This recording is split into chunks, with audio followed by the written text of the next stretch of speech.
हमने कहा था हमारी सरकार बनेगी, 3 तलाक की प्रथा को हम समाप्त करेंगे। लोगों ने यह कहा दूसरे धर्म के लोगों के मामले में आपको हस्तक्षेप करने का क्या अधिकार है? बहनों भाइयों, हमारा भारत एक है, हमारा भारत अखंड है।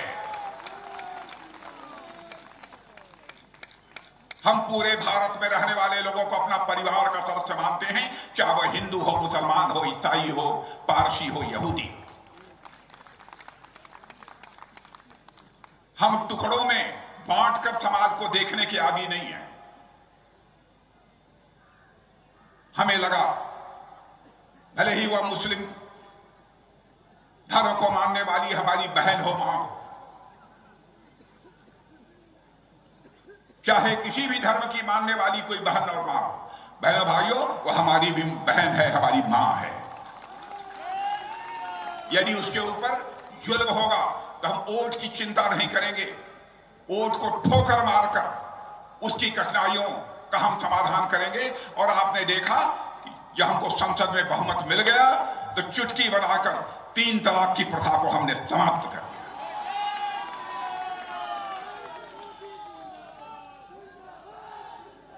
यह सब काम करने की शैली हमारी इसलिए है क्योंकि राजनीति में बहुत सारे ऐसे लोग हैं जो केवल अपने परिवार को ही जनार्दन मानते हैं, परिवार को ही केवल भगवान मानते हैं। लेकिन भारतीय जनता पार्टी केवल परिवार को ही अपना भगवान नहीं मानती, परिवार को ही अपना जनार्दन नहीं मानती, बल्कि हिंदुस्तान की जनता को अपना भगवान मानती है, जनता को अपना जनार्दन मानती है। इसलिए हम यह सब सारे काम करते हैं। अब आप सब लोगों को मालूम है, हम लगातार लंबे समय से यह कहते चले आ रहे हैं, जहां तक मुझे याद है 1984 से, कि जिस दिन केंद्र में हमारी सरकार बन जाएगी और संसद के दोनों सदनों में बहुमत मिल जाएगा तो अयोध्या की धरती पर भव्य राम का मंदिर बनने से दुनिया की कोई ताकत हमें रोक नहीं पाएगी।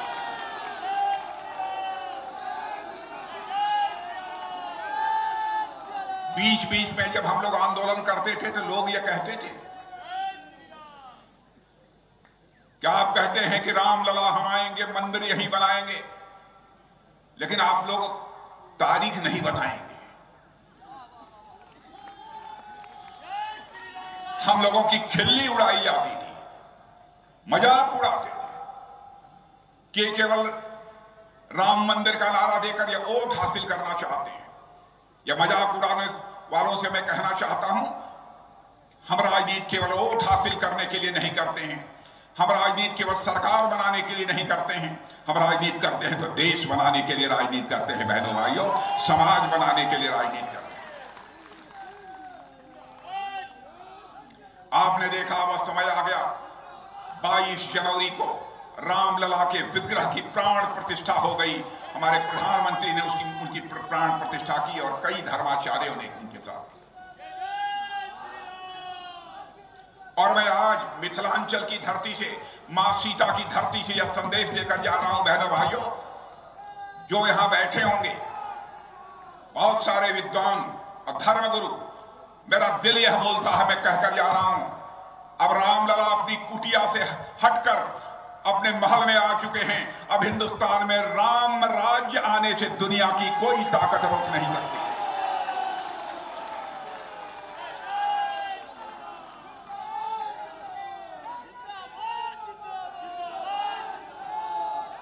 भारतीय जनता पार्टी की सरकार का जहां तक प्रश्न है, आपने देखा होगा कि इसके पहले की कांग्रेस की सरकारें थी, उन सरकारों पर बराबर भ्रष्टाचार के आरोप लगते थे, तरह तरह के भ्रष्टाचार के आरोप लगते। कभी जीप घोटाला हो रहा है, कभी बैंक घोटाला हो रहा है, कभी 2G घोटाला हो रहा है। यहां तक कि कांग्रेस के मंत्रियों को भी जेल की हवा खानी पड़ी है। बहनों भाइयों, मैं आपसे पूछना चाहता हूं, क्या हमारी भारतीय जनता पार्टी की सरकार को काम करते हुए तो लगभग 10 वर्ष होने जा रहे हैं, क्या हमारे किसी सरकार के मंत्री के ऊपर कोई भ्रष्टाचार का आरोप लगा है? मैं आपसे पूछना चाहता हूं।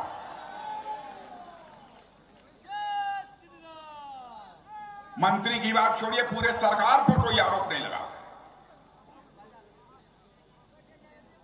यह हमारी काम करने की शैली है, हमारे काम करने का तरीका। और मुझे याद है राजीव गांधी जी भारत के प्रधानमंत्री थे। वैसे में किसी भी दल का कोई प्रधानमंत्री हो, बहनों भाइयों, हमारे जैसा व्यक्ति किसी प्रधानमंत्री की आलोचना नहीं करता है, चाहे वह किसी भी दल का क्यों न हो, क्योंकि मैं मानता हूं प्रधानमंत्री यह व्यक्ति नहीं होता है, प्रधानमंत्री यह संस्था होता है। और मैं जो कहने जा रहा हूं वह मैं राजीव गांधी जी की आलोचना नहीं कर रहा हूं, लेकिन प्रधानमंत्री रहते हुए राजीव गांधी जी ने कहा था हम क्या करें, हम ऊपर से दिल्ली से 100 पैसा नीचे भेजते हैं, लेकिन लोगों की जेब में पहुंचते पहुंचते बामुश्किल 14 पैसा पहुंच पाता है और 86 पैसा यह भ्रष्टाचार की भेंट चढ़ जाता है। ईमानदारी से राजीव गांधी ने यह मजबूरी जाहिर की थी, लेकिन इस मजबूरी को चुनौती के रूप में इस भारत में किसी मां के लाल ने स्वीकार किया, तो भारत के लाल नरेंद्र मोदी ने स्वीकार किया। बहनों भाइयों, और आज आप देखते होंगे जनाधार, जनधन, मोबाइल और आधार की ऐसी ट्रिनिटी बना दी कि आज दिल्ली के बैंकों से 100 पैसा निकलता है तो 100 का 100 पैसा आपकी जेब में पहुंचता है, 1 पैसा भी भ्रष्टाचार की भेंट नहीं चढ़ने पाता।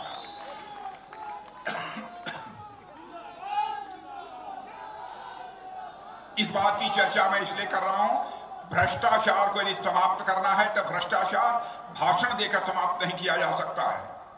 भ्रष्टाचार को यदि समाप्त करना है तो व्यवस्था में परिवर्तन करना होगा। और हमारी सरकार यह व्यवस्था में परिवर्तन लाने का काम कर रही है। क्या कभी किसी ने सोचा था कि हमारे किसान भाइयों को प्रतिवर्ष कोई सरकार आएगी, मुफ्त में वहां से 6,000 रुपया उसकी जेब में भेज देगी? क्या कभी किसी ने सोचा था झोपड़ियों में रहने वाली हमारी माताओं बहनों को भी गैस सिलेंडर से खाना बनाने का कभी अवसर मिलेगा? क्या कभी सोचा था किसी ने झोपड़ी में रहने वाला भी जो गरीब होगा, यदि वह बीमार हो जाएगा तो इलाज कराने के लिए 5 लाख रुपए तक का उसका मुफ्त इलाज होगा?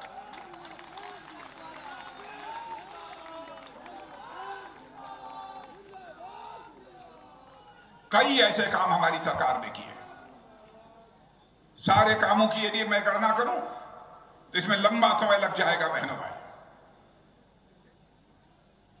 बराबर कांग्रेस जब भी चुनाव के मैदान में उतरती थी तो कहती थी हम गरीबी समाप्त करना चाहते हैं। 50 वर्षों तक अखंड हुकूमत इस आजाद भारत में यदि किसी ने किया है तो कांग्रेस ने किया है। क्यों नहीं गरीबी समाप्त हुई? और आज मैं दावे के साथ कह सकता हूं 10 वर्षों के अंदर ही हमारे प्रधानमंत्री मोदी ने करिश्मा कर दिया है। बहनों भाइयों, गरीबी रेखा के नीचे जीवन निर्वाह करने वाले, गरीबी रेखा के नीचे जीवन निर्वाह करने वाले 25 करोड़ लोग आज उस गरीबी रेखा से बाहर हो गए हैं। बहनों भाइयों, यह मैं नहीं कह रहा हूं, नीति आयोग कह रहा है। और बहुत सारी हमारे अंतर्राष्ट्रीय जो ऐसी फाइनेंशियल फर्म्स हैं वह कह रही हैं 25 करोड़ लोग अब उस गरीबी के संकट से बाहर हो गए हैं। यह है भारत के बारे में लोग कहते थे यह भारत तो कमजोर भारत है, जो जब चाहता था तब भारत को आंख दिखा देता। बहनों भाइयों, अब यह नहीं चलने वाला है।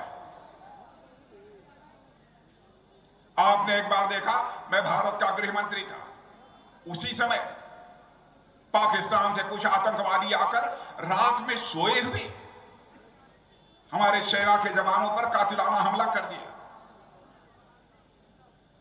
उसके बाद प्रधानमंत्री जी, मैं, 1-2 और लोग साथ बैठे। बहनों भाइयों, 10 मिनट में फैसला कर लिया हमारे प्रधानमंत्री ने। उसके बाद आपने देखा कि हमारे बहादुर सेना के जवानों ने सीमा के इस पार नहीं, जरूरत पड़ी तो सीमा के उस पार जाकर आतंकवादियों का सफाया करने में कामयाबी हासिल की।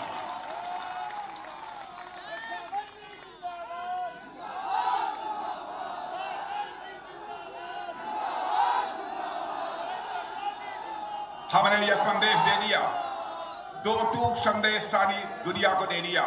भारत अब यह कमजोर भारत नहीं रहा है, भारत अब दुनिया का ताकतवर देश बन रहा है। भाई शांत रहो, हद हो गई भाई, शांत रहो।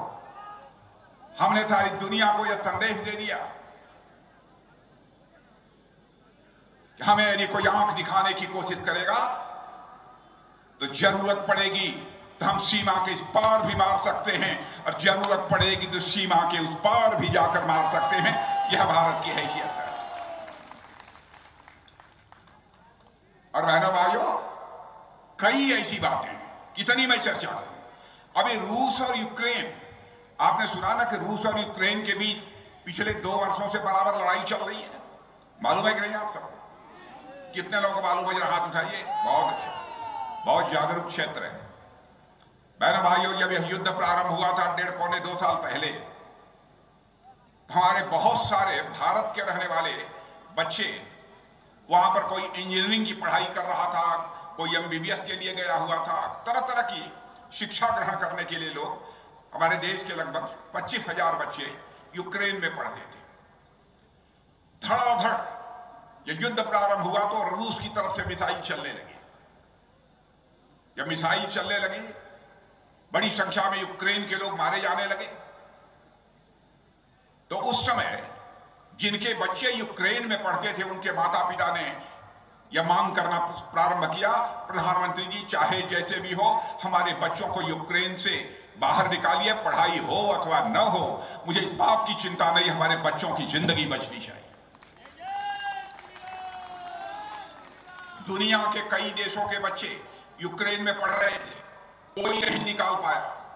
लेकिन देखिए हमारे प्रधानमंत्री का कलेजा, उन्होंने टेलीफोन उठाया और रूस के राष्ट्रपति मिस्टर पुतिन से बात की, और यूक्रेन जिसके साथ युद्ध चल रहा था, यूक्रेन के राष्ट्रपति मिस्टर जेलेंस्की से बात की, और साथ ही जो दुनिया का सबसे ताकतवर देश माना जाता है अमेरिका के राष्ट्रपति मिस्टर बाइडेन से भी बात की। और बहनों भाइयों, 4.5 घंटे के लिए युद्ध रुक गया और हमारे 22,500 नौजवान यूक्रेन से भारत तक चला।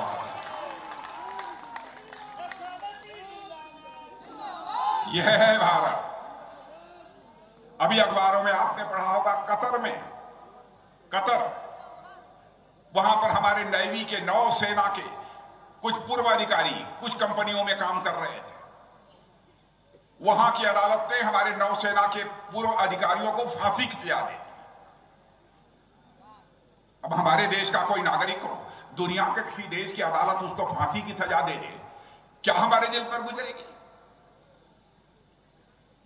बहनों भाइयों, जब जानकारी इस बात की हुई तो हमारे प्रधानमंत्री ने कतर के राष्ट्रपति से बात की, और आपको जानकर खुशी होगी कि वहां के राष्ट्रपति ने जो भी सजा थी सारी सजा को माफ कर दिया, और हमारे सारे नौसैनिक सकुशल भारत आ गए।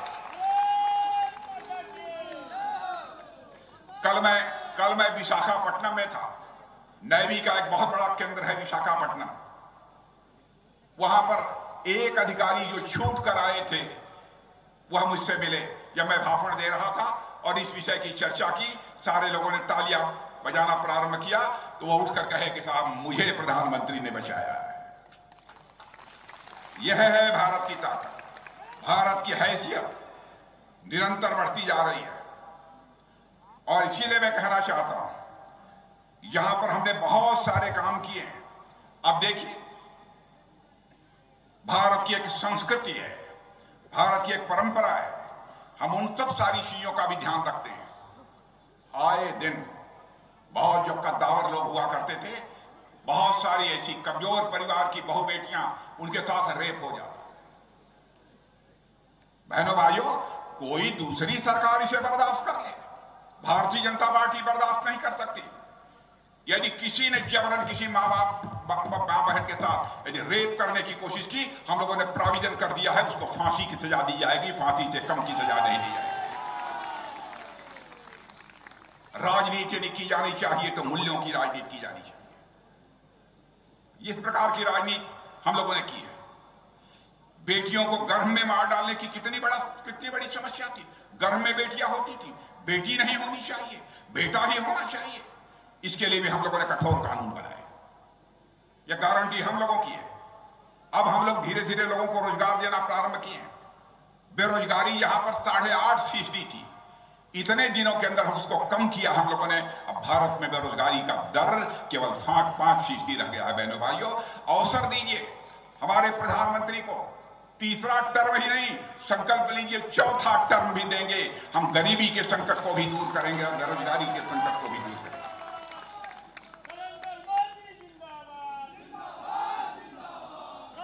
और इतना ही नहीं, माताओं बहनों को विधानसभाओं में और संसद में भी 33% का आरक्षण 30-32 वर्षों से लगातार कांग्रेस कहती रही, लेकिन वह नहीं कर पाए संसद के दोनों सदनों में बहुमत रहने के बावजूद।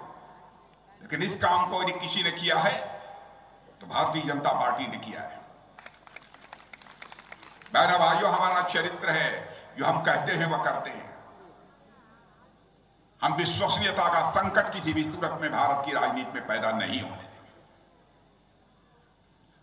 हम चुनाव के परिणामों की चिंता नहीं करते। क्या कभी आपने सोचा था पाइप से लोगों के घरों में पानी पहुंचेगा?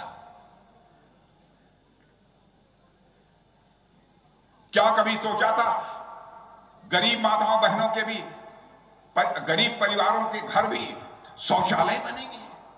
कोई प्रधानमंत्री शौचालय की चिंता कर रहा है, स्वच्छता की चिंता कर रहा है? इससे बड़ी संवेदनशीलता किसी प्रधानमंत्री की और क्या हो सकती है?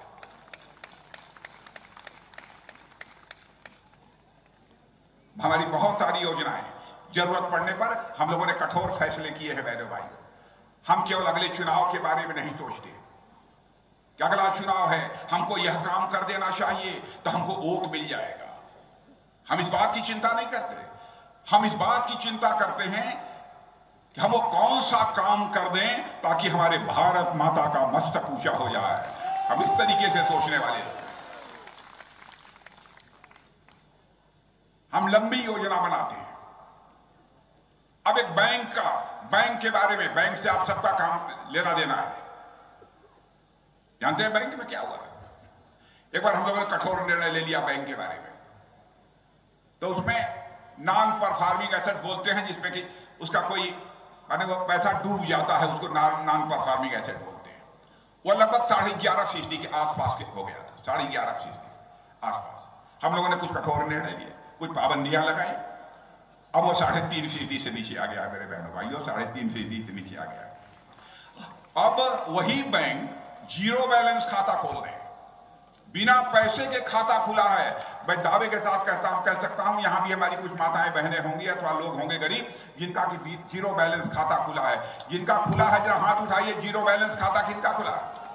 क्या कभी कल्पना किया था आपने कि बिना पैसा दिए बैंक में हमारा खाता खुल जाएगा? क्या कभी आपने सोचा था कोरोना जैसे गंभीर संकट में मुफ्त में हमको 2 कोरोना की वैक्सीन लग जाएगी, टीका लग जाएगा? मैं दावे के साथ कहता हूं, यहां भी जो जितने लोग यहां पर खड़े, इतनी बड़ी संख्या में बहनों भाइयों, कम से कम 2 कोरोना का टीका सबको लगा होगा। लगा है कि नहीं लगा? लगा? जिन लोगों का लगा है जरा हाथ उठाइए। शायद ही ऐसा कोई होगा कि जिसको ना लगा।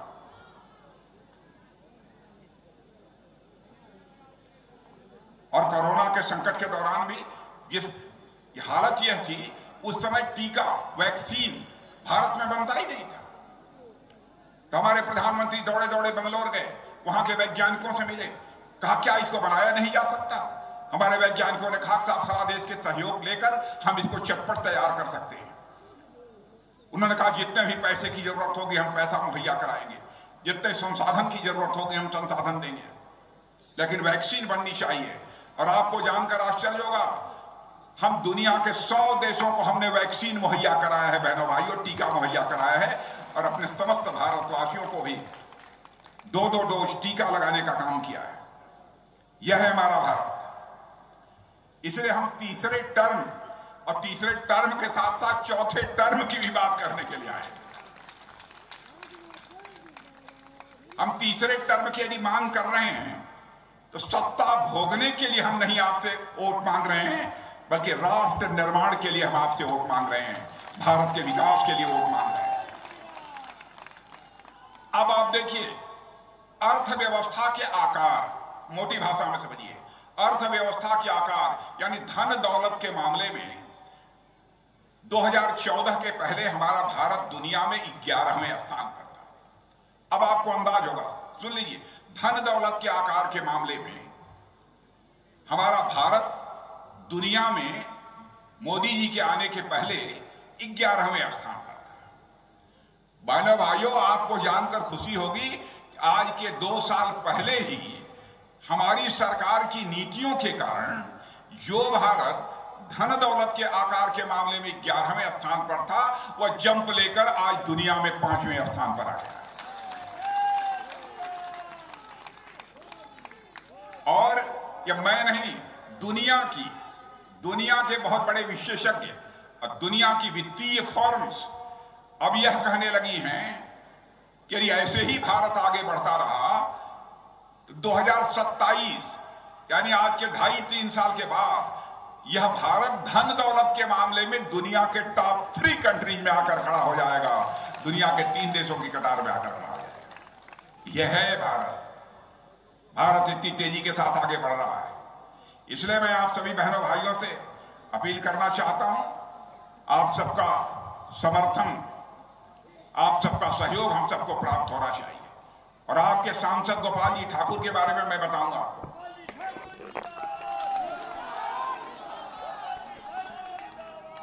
मैं गोपाल जी ठाकुर में जहां सादगी देखी है, गोपाल जी ठाकुर में जहां सरलता देखी है, वही गोपाल जी ठाकुर में सबसे बड़ी खूबी जो मुझे देखने को मिली है कि जनता के कामों के लिए अथवा मिथिलांचल के विकास के सवाल पर कितनी मजबूती के साथ भारत की संसद में प्रभावी तरीके से आपकी आवाज को बुलंद करने का काम करते हैं।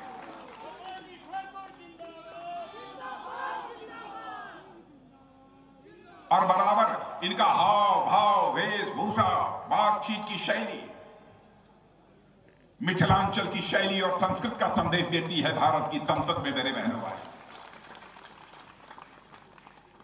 आज इस मिथिलांचल में आकर सचमुच मुझे बेहद खुशी हुई है। और देखिए, हमारी सरकार का है कौन करिश्मा। राजेंद्र बाबू को भूल गए थे लोग, एक ही परिवार को भारत रत्न मिलता था, मिले, हमको कोई आपत्ति नहीं है, लेकिन क्या राजेंद्र बाबू को भारत रत्न नहीं मिलना चाहिए था? किसने दिया? किसने दिया? बोलो फिर जी, किसने दिया? क्या कर्पूरी ठाकुर, जिन्होंने की गरीबों के लिए अपने जिस्म का पसीना बहाया, जोखिम उठाया, क्या उस कर्पूरी ठाकुर को भारत रत्न नहीं मिलना चाहिए? किसने दिया? और बहनों भाइयों, नरसिम्हा राव ये कांग्रेस के नेता थे, भारत के प्रधानमंत्री थे। हम लोगों ने भेदभाव नहीं किया, हमने यह नहीं देखा कि भारतीय जनता पार्टी के हैं या किस पार्टी के हैं। हम लोगों ने नरसिम्हा राव जी के योगदान के लिए भी भारत रत्न इस उपाधि से विभूषित किया। यह भारत ओबीसी कमीशन को भी संवैधानिक दर्जा देने का काम किया, हमारी सरकार ने किया। हम सारा भेदभाव सब समाप्त करना चाहते हैं, समरस समाज का हम निर्माण करना चाहते हैं। यह है हमारा संकल्प। और आप सबका आगे ऐसे ही आशीर्वाद प्राप्त होता रहा तो मैं दावे के साथ कह सकता हूं, 100 वर्ष समाप्त होने के कुछ वर्षों के बाद, लोग तो 2070 कहते हैं, लेकिन हमारे मोदी जी का प्रयास है कि 2047 यानी आजादी के 100 वर्ष पूरे होते होते भारत दुनिया का एक सबसे ताकतवर देश बन जाए। और मैं एक चीज बतला दूं, रक्षा मंत्री होने के नाते पहले जो है ये तो गोले, मिसाइल, एमिनेशन, बारूद हम लोग दुनिया के दूसरे देशों से लेते थे। मोदी ने कहा कि राजनाथ जी बहुत हो गया, तब तक हम दुनिया के दूसरे देशों से लेते रहेंगे। भारत को रक्षा के मामलों में आत्मनिर्भर होना चाहिए। मैंने कहा मोदी जी बात पक्की। कहा कि तोप, गोले, सारे प्लेटफॉर्म्स, टैंक भारत की धरती पर बनने चाहिए, भारतवासियों के हाथों से बनने चाहिए। हजारों चीजों पर हम लोगों ने प्रतिबंध लगा दिया, हजारों चीजों पर मैंने लिस्ट जारी कर दी, प्रतिबंध लगा दिया। चाहे जो कुछ भी हो जाए, हम दुनिया के दूसरे देश से नहीं खरीदेंगे, हम इसे भारत की धरती पर बनाएंगे, भारतीयों के हाथों। और आज आपको जानकर खुशी होगी, गौरव की अनुभूति होगी, जो भारत दुनिया का सबसे बड़ा इंपोर्टर, यानी दुनिया के दूसरों से यह सब रक्षा संबंधित साजो सामान आयात करने वाला भारत था, आज वह भारत 20,000 करोड़ रुपए से ज्यादा का निर्यात कर रहा है, एक्सपोर्ट कर रहा है भारत। यह है भारत। हर मामले में भारत आत्मनिर्भर बनेगा मेरे बहनों भाइयों, आज आपको मैं विश्वास दिलाता हूं। इन्हीं शब्दों के साथ पुनः एक बार शीश झुकाकर आप सभी का हार्दिक अभिनंदन करते हुए अपना निवेदन समाप्त करता हूं। आप सबको बहुत बहुत धन्यवाद।